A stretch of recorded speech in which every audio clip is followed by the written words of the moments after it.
안녕하세요, 여러분. 유석과 함께하는 큐티에 오신 걸 환영합니다. 네, 오늘도 우리 같이 주님을 바라보고 찬양하며 오늘 하루를 시작합시다.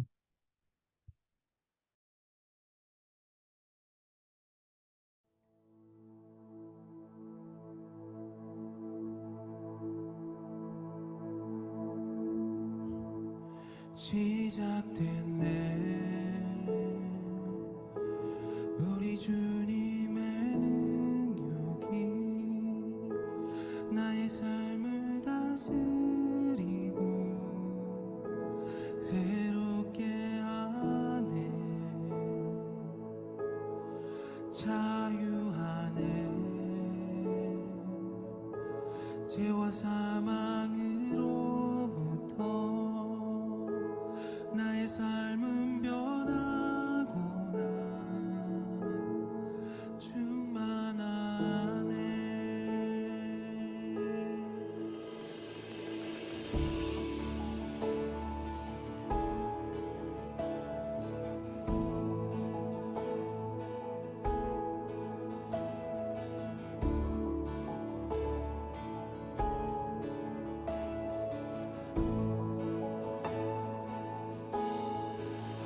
시작됐네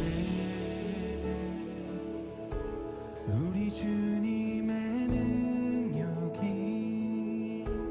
나의 삶을 다스리고 새롭게 하네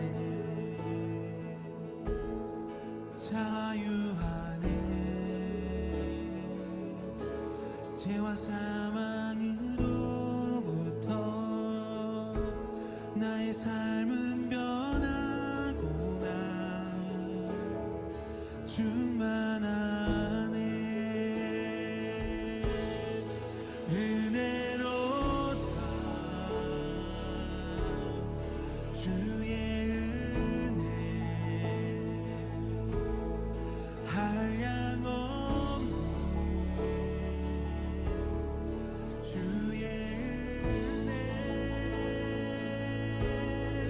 은혜로다 주의 은혜 변함없는 진실하신 주의 은혜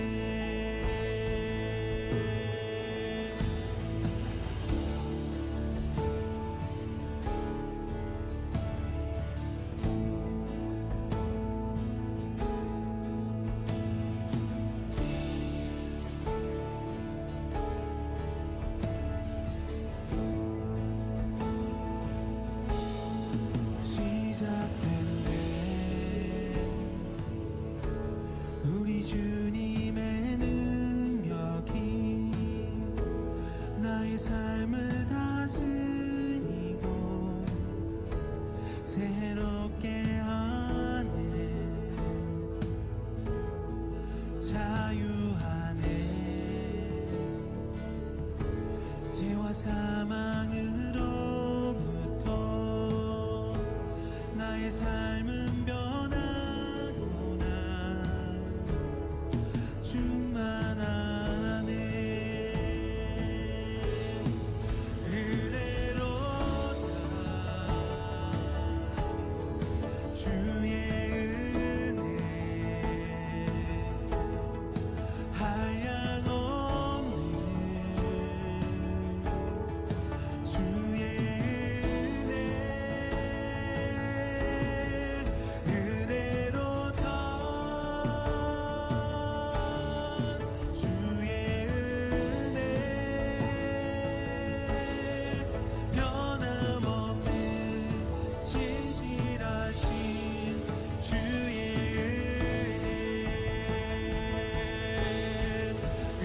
은혜로다 주의 은혜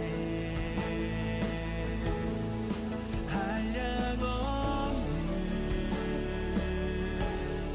주의 은혜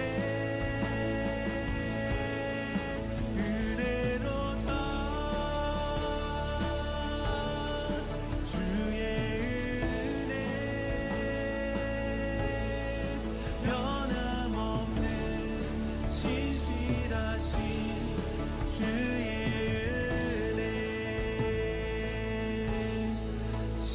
시작했네.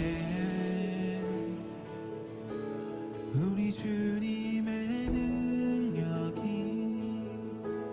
나의 삶을 다스리고 새롭게 하네.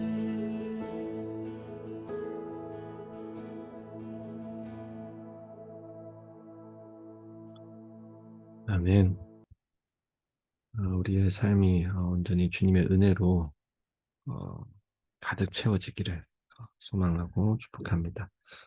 오늘 말씀을 같이 보겠습니다. 오늘 말씀은 히브리서 5장 1절에서 14절 전체입니다. 우리 같이 봅니다. 제5장 대제사장마다 사람 가운데서 택한 자이므로 하나님께 속한 일에 사람을 위하여 예물과 속죄하는 제사를 드리게 하나니, 그가 무식하고 미혹된 자를 능히 용납할 수 있는 것은 자기도 연약에 휩싸여 있음이라. 그러므로 백성을 위하여 속죄제를 드림과 같이 또한 자신을 위하여도 드리는 것이 마땅하니라. 이 존귀는 아무도 스스로 취하지 못하고 오직 아론과 같이 하나님의 부르심을 받은 자라야 할 것이니라. 또한 이와 같이 그리스도께서 대제사장 되심도 스스로 영광을 취하심이 아니요 오직 말씀하신 이가 그에게 이르시되, 너는 내 아들이니 내가 오늘 너를 낳았다. 또한 이와 같이 다른 데서 말씀하시되, 내가 영원히 멜기세덱의 반차를 따르는 제사장이야. 그는 육체에 계실 때 자기를 죽음에서 능히 구원하실 이에게 심한 통곡과 눈물로 간구와 소원을 올렸고 그의 경건하심으로 말미암아 들으심을 얻었느니라. 그가 아들이시면서도 받으신 고난으로 순종함을 배워서 온전하게 되셨은즉 자기에게 순종하는 모든 자에게 영원한 구원의 근원이 되시고 하나님께 멜기세덱의 반차를 따른 대제사장이라 칭하심을 받으셨느니라. 멜기세덱에 관하여는 우리가 할 말이 많으나 너희가 듣는 것이 두나무로 설명하기 어려우니라. 때가 오래되었으므로 너희가 마땅히 선생이 되었을 터인데 너희가 다시 하나님의 말씀의 초보에 대하여 누구에게서 가르침을 받아야 할 처지이니 단단한 음식은 못 먹고 젖이나 먹어야 할 자가 되었도다. 이는 젖을 먹는 자마다 어린아이니 의의 말씀을 경험하지 못한 자요, 단단한 음식은 장성한 자의 것이니 그들은 지각을 사용함으로 연단을 받아 선악을 분별하는 자들이니라.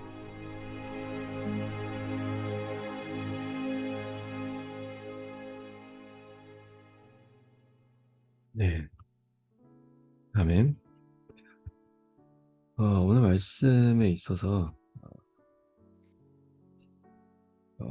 멜기세덱에서 좀 말씀이 나왔지만 일단 멜기세덱은 이제 대제사장 이라고 생각하고, 여기에 사실 말씀 속에서 대제사장의 임무가 무엇인지 1절에 사실 이야기하고 있죠. 그래서 대제사장마다 사람 가운데서 택한 자로서 하나님께 속한 이 일에 사람을 위하여 예물과 속죄하는 제사를 드리게 하나니.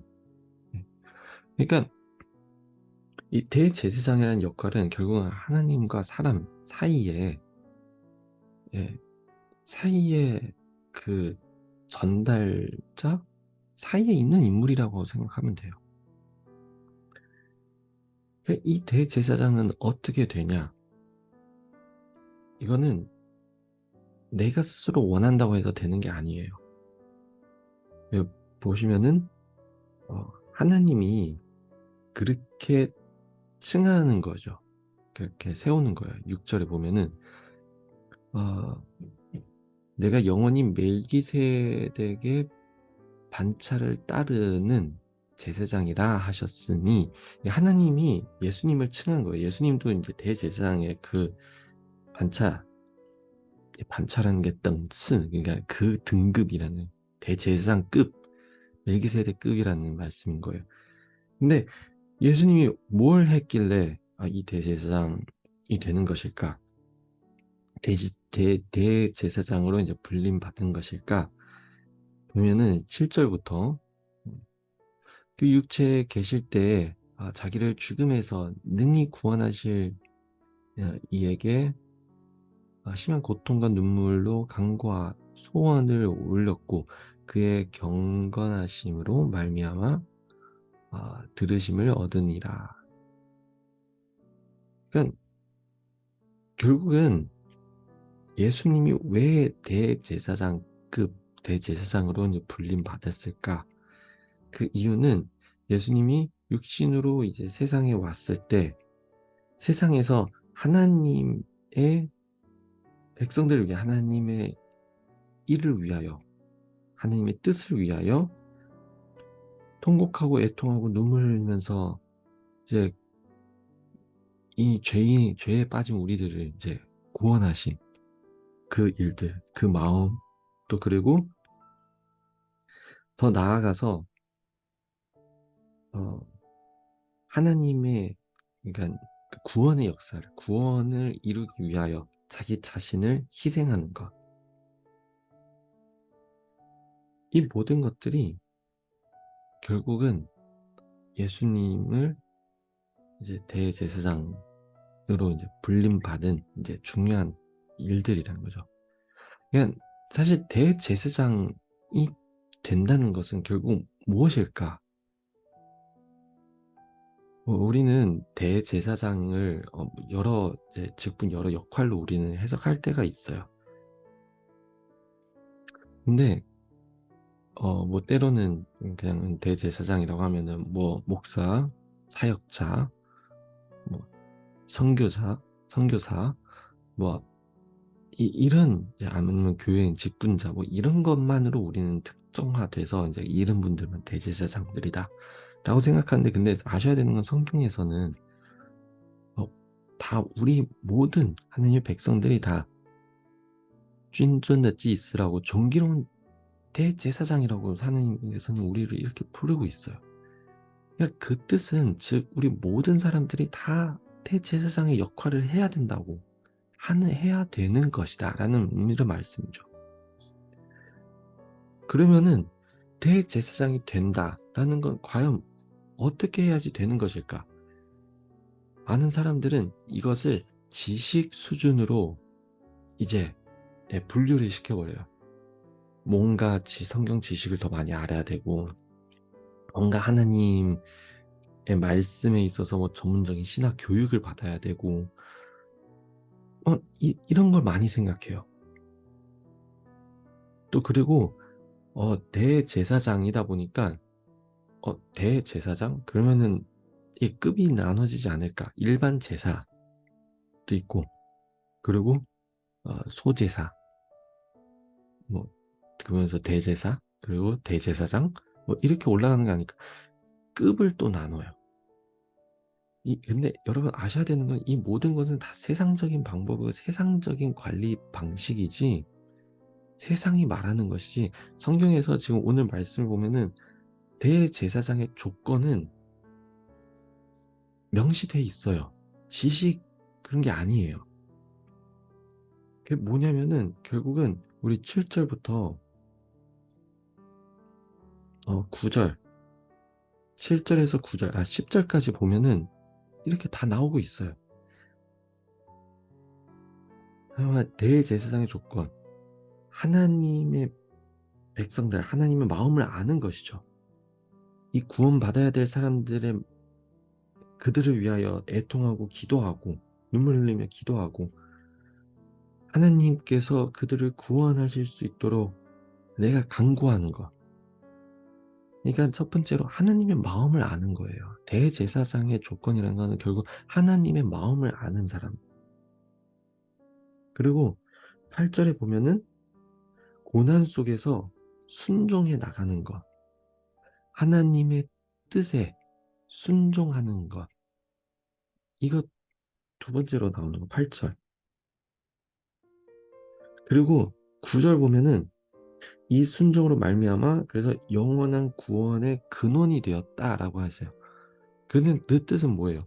내가 이 세상 사람들과 하나님을 모르는 사람들과 하나님 사이에 과연 나는 어떤 역할, 무엇일까? 구원의 근원이라는 것은 결국은 그들이 나를 통해서 하나님을 알아가는 거잖아요. 그들에게는 내가 하나님의 구원의 소스예요, 소스. 그러니까 source, 그 장이 아닌 소스가 아닌 그 시작이라는 거죠.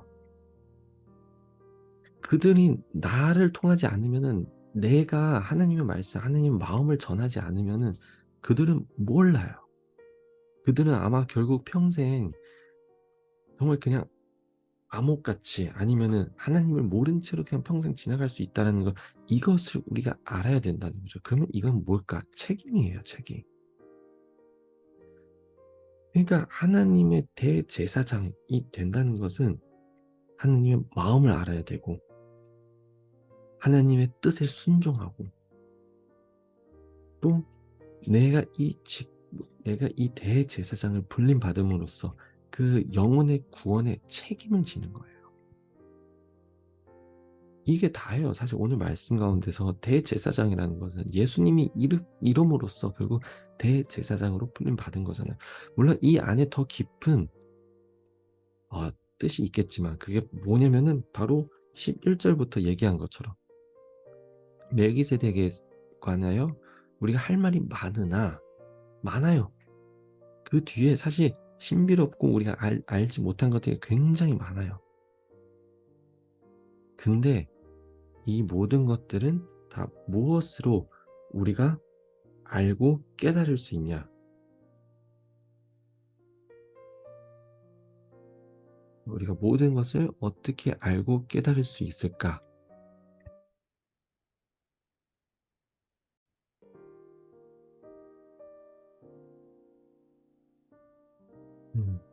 어떻게 알고 깨달을 수 있을까? 바로 성숙해지는 거예요. 네, 성숙해진다는 것은 이제 오늘 우리 11절에서 같이 좀 보겠습니다.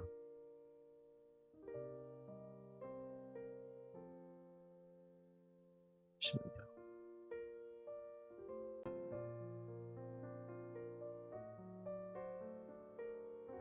네, 우리가 하나님 어떻게 이제 성숙해질 수 있을까라는 부분에 있어서 오늘 11절부터 이제 이렇게 얘기하고 있어요.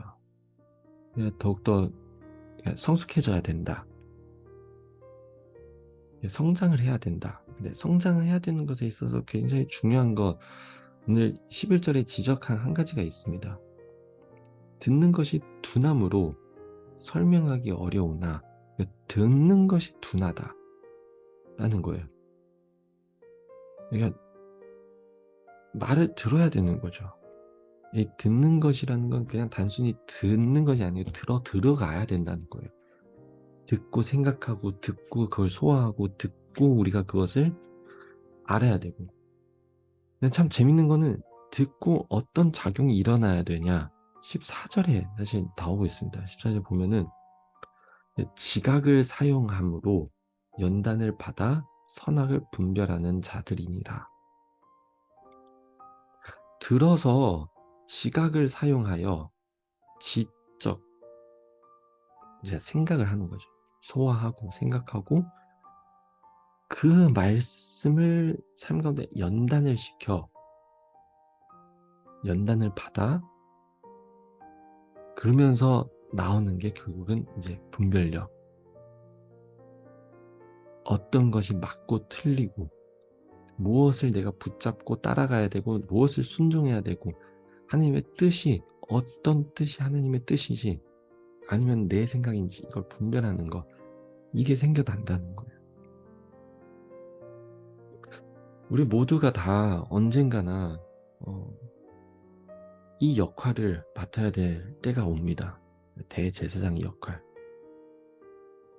아마 지금 바로 여러분들이 그 역할에 있을 수도 있어요. 주변에 우리 많은 사람들이 있고, 많은 사람들은 우리의 모습, 우리를 통해서 하나님을 알게 되고, 어떻게 보면은 그들은 보이지 않았지만, 근데 그들은 우리로 인하여 아마 우리가 그 말씀과 그 복음을 나타내기를 기다리고도 있어요.